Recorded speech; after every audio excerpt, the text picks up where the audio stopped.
Damn, these lenses are crazy. Oh, we need, hold on, before we start, need somebody.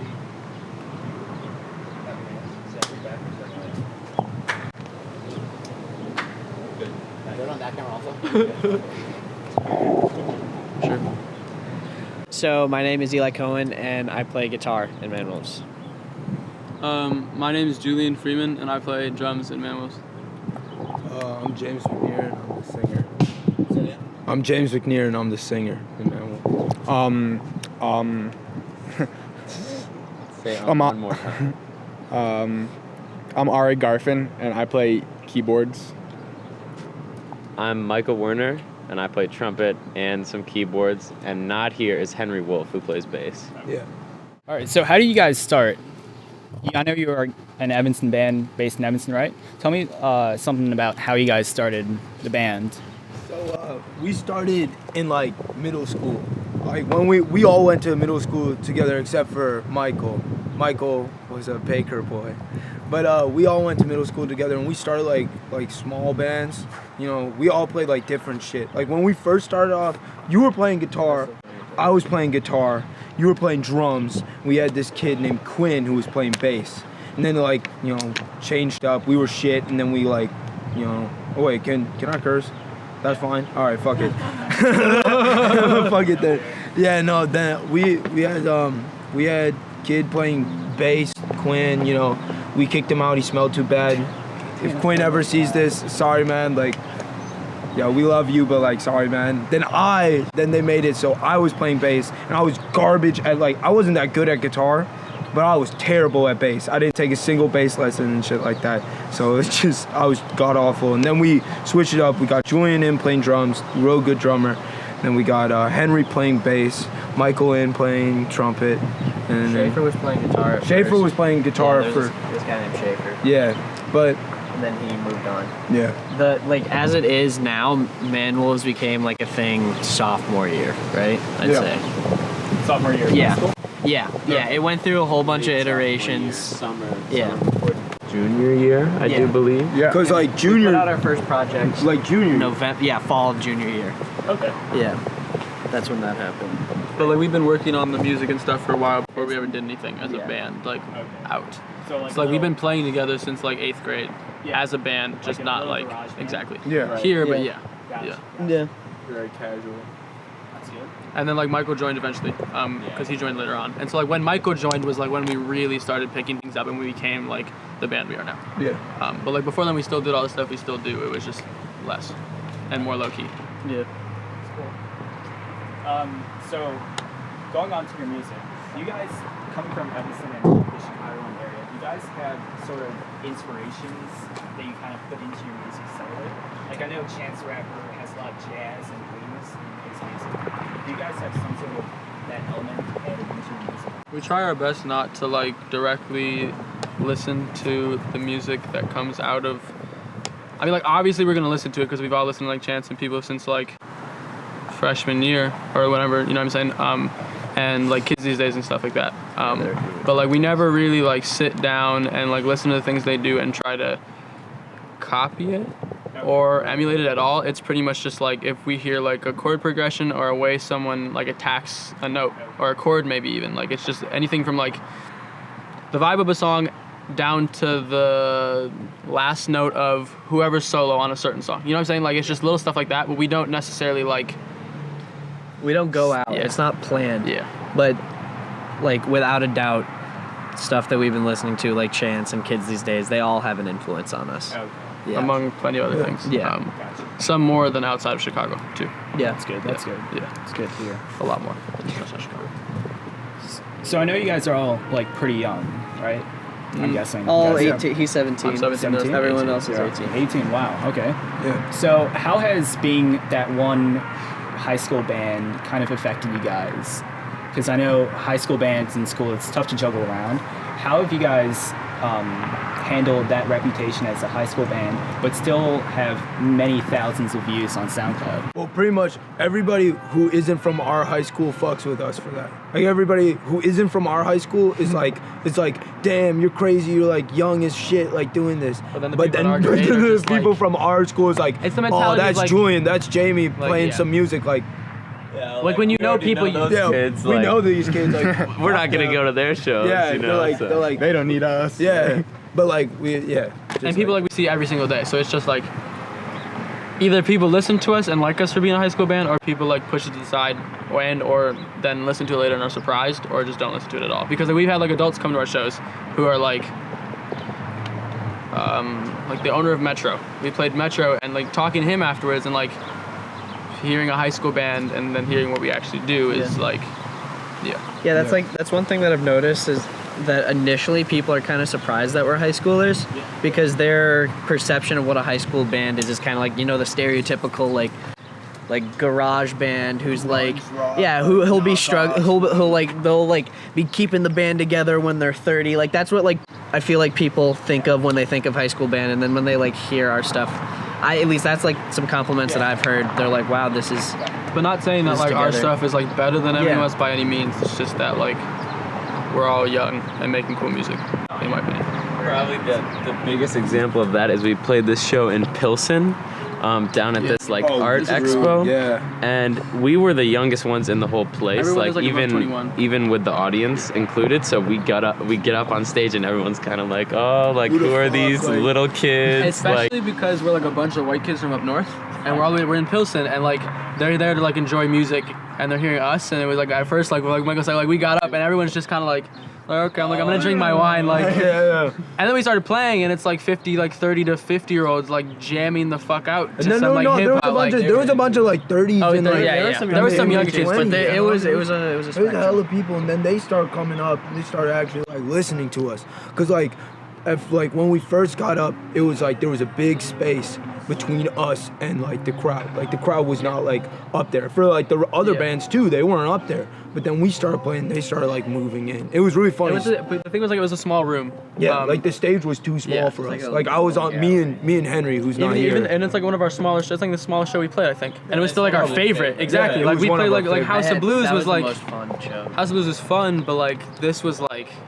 different. into it. Yeah, Yeah, like they were- you it could was- tell like I wasn't sitting in the back like worrying if the people in the back were actually like singing along or not, and you could Yeah. see like adults doing the same shit. It was cool. It was just a great feeling. Like talking to the people afterwards and everything. Like back to the whole age thing. They were just like, damn, you guys are high schoolers. It was real cool. Yeah. I love that show. That show was real. Yeah, Like me. we're not even high schoolers anymore, so now it fuck- doesn't even fuck that matter. shit. Fuck that. I get that. We're out. How has being in Manwolves kind of added to that high school experience? I don't know if it's added. It's definitely like decreased. Yeah. For me, like we just like for the past like 2 years or 3 years, it's like 1.5 years. Would you say? It's or is it like two? It's like 2.5. Like 2.5. Yeah. It's been like 2.5 years of like us recording. I mean, not us recording. Us rehearsing like 3 times a week. Yeah. And like Monday, Wednesday, Friday. We've rehearsed here Monday, Wednesday, Friday since 8th grade. Not necessarily as Manwolves, but like as a music group. And then like once Manwolves started coming into the picture, like we started doing it a lot more. Just kidding. When we used to do it every Friday. Then when Manwolves came into the picture, we started doing Monday, Wednesday, Friday, and that's taken up a lot of time. So like I used to play like in jazz at school, and Michael still did for a while. But like one of the reasons I quit was because like I just didn't have time with the band. Like I just didn't feel like canceling stuff because there's like, and they get on dirt, and then they try to fail you because you can't like go to the concert, and it's just like, man, I'm just trying to play music. Yeah. It's just, it hasn't necessarily like added or decreased in my opinion. It's just different. It's like, It's not like it's not it's not the typical ass high school experience. You know, because like people will get like jobs and everything, but this kind of is our job. Yeah. But it's fun as hell. Like, you know, like we'll get paid for playing music, which is fun. And now we're not not rehearsing 3 days a week anymore. It's sometimes like 5 days a week. Yeah. And that's how it will be for the next going forward for however long. Yeah. Yeah, because I don't know if you guys know too much about what we're doing, but we're all taking a gap year between high school and college. So we're all doing this like for this whole next year and just trying to get stuff going. So And then like from there, seeing what happens next. Okay, that's So like some of us plan on going already, some of us didn't, some of us plan on doing other shit too. Okay. But like it's just kind of all falling together really nicely, to be fairly honest. And like all of the parents are on board, which is nice, especially like when the rest of them weren't 18, because like parents were much less lenient about the stuff we did. But like they've gotten like real accepting of the stuff we've done so far. And like when we first started off, I feel like they were hella skeptical, and then they realized like, I remember like Henry's not here, but I remember like having like Henry's parents having a discussion with my parents, having a discussion with other parents about like their skepticism about us like taking time off from such like college being such a huge part of the culture that we live in. You know what I'm saying? Yeah. And then once they realized like what we could actually do and the potential that we have, it kind of made things a lot better. And to add to that, you know, we decided on taking a gap year about a year and a half ago, I'd say. Jim, who just walked out, he talked to all of our parents. He sat them down and was like, they can do something with this. They just can't, like, college will take people apart, and then any chance that we have from that is gone. So the whole decision to take a gap year has been like a long one, and that I think is kind of why, as Julian was saying, some of our parents are more on board with it now, is because it wasn't like a couple weeks ago we were like, no, we're taking a gap year. Like this is gonna be a thing. I get it. That's cool. That's really cool. So, on one of your songs, I think it was you who had the trumpet solo, right? That's you. Can you tell me how you did that? Because that was probably one of the best trumpet solos I've ever heard. It was so good. I mean, to be honest, how I did it was probably, I don't even remember too much, but it was probably late at night in here. Yeah. How it takes, just like working. Just a bunch of different takes, and then like finally happened. You know, okay. It wasn't something that I thought about differently than anything else I would record. You didn't plan it out, did you? No. I don't really plan it. I don't think any of most of our solos are not planned out. And like every single time Michael goes in the booth to record a solo, it'll always be like, it's not like he wrote anything out. Like he'll definitely have ideas beforehand, but like it's always improvised to a very big extent. That's very good. Yeah. We usually take like the best out of the various takes and then splice it together. Sometimes we don't even need to. Yeah. I mean, like times we have had to, and that's just because of the day. You know what I'm saying? Like, yeah.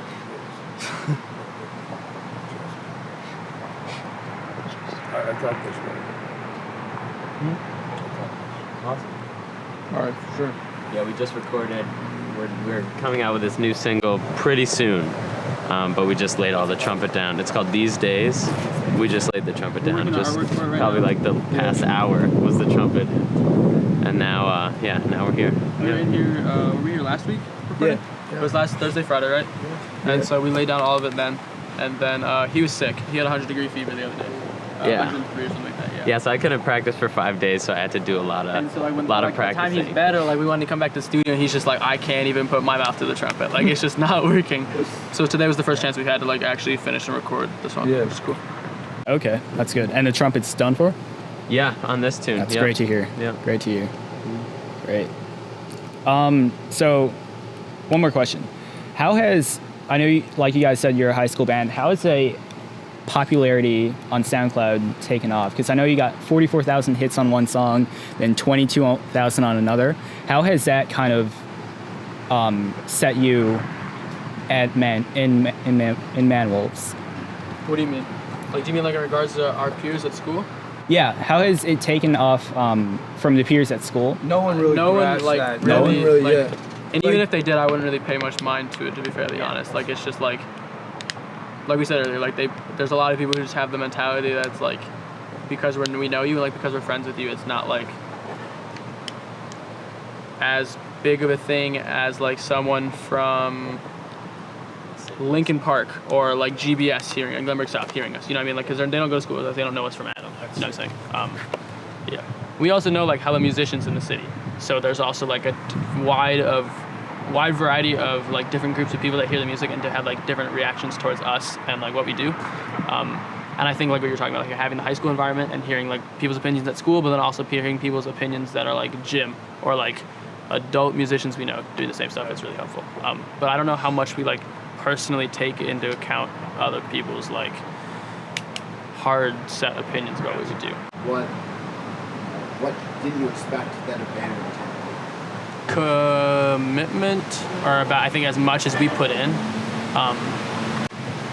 and I think that's why it's taken up so much time. I don't know. It's seriousness and commitment, most definitely. You definitely have to be dedicated. Like, I mean, like, you know, like, we did start off by, like, fucking around. Like, that's what it was. Like, we were just, like... The reason we named the, you know, at first, like, in middle school, I fucked around, and then, like, we had, like, a dodgeball group called, like, the Midwest Manwolves. They had a dodgeball league. Yeah, we had a dodgeball league. Nicholas. Like, I ran it. Like, that's how it happened. like, yeah, like... So our team was the Midwest Manwolves, and we were fucking savage. It was just like us, but like we were like out of shape, like 8th graders going against like. I was not out of shape. I was out of shape. Eli was out of shape. Ari was out of shape, and we were just all like throwing dodgeballs at like hella people who were playing like her like Baseball. 90 per mile fastball pitchers, It like wasn't throwing that, but dodgeballs. it was close. They were Yes, they can. No, not back then. Charlie could pitch. Who gives a fuck? Who gives Yes, honestly? Who gives a fuck about Anyways, the other people? the point is Doesn't just matter. that, like, we started off as like a joke. We started off just like fucking around. It was a dodgeball league, like whatever. We were fucking around. Then we took it further. We were friends. We were hanging out. Then we're like, fuck it, let's make some music. We're like dead ass. Like we all like music. We all like fucking around. Like might as well just like put the 2 and 2 together. So that's what it is. And like it starts off as that. Like it's you fucking around making some music, and then once you try to become serious and once you become dedicated, that's when it turns into from like the garage band to like what we are now. We had to to grow as musicians too. And like focus your like energy and like listening and playing into certain areas. Like there was a time where like we literally played like one song for a year straight. I'm not exaggerating. Yeah, that pissed me off. But like so really fucking early much. on, like That was like 7th and so like grade. that's what it went from. Like it went from us playing like a cover for a year and a half straight and then writing one song in that whole entire time. And definitely just taking the whole like let's fuck around and make some music mentality like way too seriously. You know what I'm saying? Yeah. But not in a good way, because like we just come in here and play shit all the time and just be like that's raw and we'll make whole songs out of it. You know what I'm saying? But like it's just a matter of the energy we put in, because like sometimes it'll just end up us playing like we'll like be like fuck it, let's play some music, and we'll end up playing like Michael will drop down the synth all the way and we'll play like Don't Like. You know what I'm saying? Like Chief Keef. In the studio, but like all real instruments, like we just fuck around, and it's just like how it is. You know what I'm saying? So like it can either be like us writing like 3 songs in like a course of a week, or like us just not doing shit. There's a little funny side story about that. One day, Ari and Henry and Jamie, Henry who's not here, left to do something, and then Julian, Michael, and I just played some screamo metal. Like Michael hopped on the mic. Michael had a very good screamo voice. No, I have the. Do you have the video of that? It was the funniest thing. Hilarious. Ari comes back and he's like, "What the fuck is going on?" It was so funny. And we like to switch instruments a lot. When Yeah, we're bored. we'll occasionally so do that. like Michael would play drums, and like I'll hop on the bass. I was real proud of myself because I made a couple notes on the trumpet one time. It was good. To get back to the question about like the difference between like then and now, like something I didn't expect was, I've kind of like been like the way that I am is I'd focus more on the music, but basically now it's kind of half like publicity, half hype, half how you do your social media, how to get people to shows, making posters, all this stuff, and like half music. And I was always like the music thing, but what I've been learning and what I didn't expect was all the stuff that's not music that goes into making the whole thing work, you know? So it's really interesting to learn about, for me at least. For me personally, also, like, I don't know, I've always been, I've usually had, like, I've been nervous, like, being in front of crowds and stage fright type thing, but, like, with Manwolves, that just does not exist anymore. And I don't know about you guys, but, like, for me, I did not like to go, shut the fuck up. I did not like to go in front of, like, large crowds of people, and now it's just, it feels normal. I don't know. Okay. It's kind of cool. We just have fun. Yeah, I mean, the other thing is that we were all friends before. Yeah. Like we all Before chill, the like, whole thing. Like usually with a band, like it'll be like someone has the idea, they find another person to get together, and then they get the other musicians based on the other musicians, like how good they are and stuff. But it was kind of just we're all friends, let's just play. And we all happen to play music, which is Yeah. like, it just kind of happened like too good together. You know what I'm saying? Like the pieces just fit like very, very oddly perfect together. Okay. I get that. I get that a lot. Yeah. All right. You want to do one last question? Okay. So one last question. We're trying to do like a signature Live Legato question. If you guys could go back in time, alive or dead, one musician, who you guys want to meet? We gotta go down the line. Yeah. Yeah, let's go down the line. No, I'm not starting. One musician. Dead or alive? I mean, like, you have to choose dead, to be fairly honest, because like there's so many live musicians you can like easily meet if you really want to, because they're just people. Mine's gonna be like an answer I that can I'm guess sure it. you guys. It's Frank I Zappa guessed for me. it. Yeah. Frank Zappa. I guessed it. Can you come back to me? But, thank you. Damn, with me, if we're being real, damn, Pimp C would be cold to see. Honestly, R.I.P. the legend, but he was raw. Nah, but to be honest, it would either be Jimi Hendrix. He was a fucking shredder. He was raw. He was awesome. Or Bob Marley. Like, I know those are two like kind of cliches, but they're cliches for a reason. Like they're like fucking. They were raw. Like they were raw. And like I remember like for like a whole year, all I did was just listen to like Jimi Hendrix. Like my dad put me on, and I was like, holy shit, this man is fucking cool. I'm like there was shit I was not hearing before. Like I got a lot of music taste from my dad. He showed me a lot of shit, but when he showed me that, I was like, holy shit, this guy's crazy. This guy's like out there. And then what happened was he showed me Bob Marley probably 2 years later, and I was like, this man is chill as fuck. I was like, this man is raw too. I'm like, this guy's, yeah, like, but like honestly, I couldn't pick between those two. To be honest, those are the I two. can't pick. Yeah. There's so many, but like out of all of them, maybe those two. Mine would probably be John Lennon. Yeah. I'd say Jimi Hendrix too. I've been thinking like he did a lot of different type of stuff, and he was moving in a different direction when he died, and so it was like that'd be interesting to talk to him about, and he's a very interesting guy too. So yeah. Funny story, he died on my birthday, dude. Really? Yeah, he died on my birthday. And his birthday is a day after my birthday. His birthday is November 27th. Oh shit. Yeah, mine's November 26th. Yeah. September 18th. How many can I give you? This man's gonna have a list. He's I gonna have be bing. 2 or 3? Marvin Gaye, Oh yeah. John Bonham, and Dude, I tweaked him. you did. I know you did. Add that one on. Prince. Yeah, most definitely. I would also want to see Gil Scott Heron, dude. True. He was fucking dope. Gil Scott Heron.